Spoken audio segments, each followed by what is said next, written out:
Friends class 10th exercise 5.3 आज हम question number 6 करने जा रहे हैं।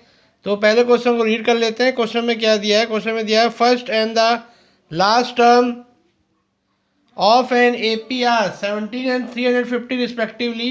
यानी किसी एपी की जो फर्स्ट टर्म है वो 17 है और जो लास्ट टर्म है वो 350 है। तो हमें कॉमन डिफरेंस 9 दिया हुआ है। तो हमें बताना है कि वहाँ कितनी टर्म्स हैं, how many terms are there and what is their sum, और उनका सम फाइंड करना है। तो चलिए करते हैं इसको। First and last term of an AP, तो लिख लेते हैं इन एन एपी। ठीक है, जो हमारी फर्स्ट टर्म है, फर्स्ट टर्म को हम क्या लिखते हैं? ए लिखते हैं। तो ए हमारा कितना है स्टूडेंट्स? 17। और लास्ट टर्म को हम क्या लिखते हैं? एल। एल हमारा कितना है? 350।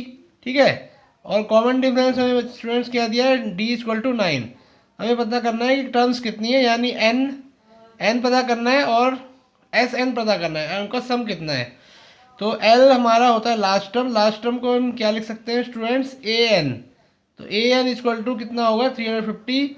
तो एन का फॉर्मूला आप जानते हैं, A plus N minus 1 D equal to 350। ठीक है, वैल्यूज पुट करते हैं।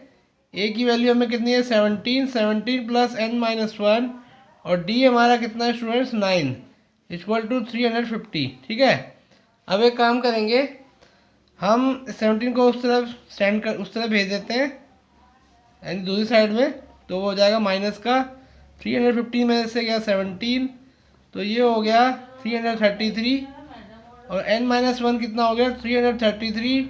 और 9 को इस तरह भेज देते हैं तो डिवाइड में हो जाएगा 9 और ये आएगा 37। यानी n माइनस 1 स्टूडेंट हमारा क्या हो गया? 37। तो n की वैल्यू क्या हो गई? 37 प्लस 1, यानी n की वैल्यू स्टूडेंट्स हमारी हो गई 38।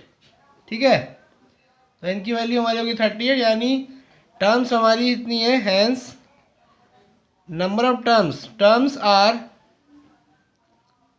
टर्म्स हमारी कितनी आ गई स्टूडेंट्स? 38। अब हमें इनका सम निकालना है, यानी एस एन। तो हम यहाँ लगा देंगे दूसरा formula n/2 a plus L, क्योंकि यहाँ फर्स्ट टर्म भी दी हुई है और लास्ट टर्म भी दी हुई है। और n की वैल्यू कितनी है स्टूडेंट? 38। तो हमने लिख दिया 38 n/2 38/2। और a की वैल्यू कितनी थी? 17। एल की कितनी वैल्यू थी? 350। ठीक है, तो इसको कैंसिल आउट कर देता हूँ मैं। ये आ गया 19 इंटू 367 और हमारा आंसर क्या है? 6973। और इस तरह से हमारा क्वेश्चन सॉल्व हो गया। Thank you students, thank you for watching.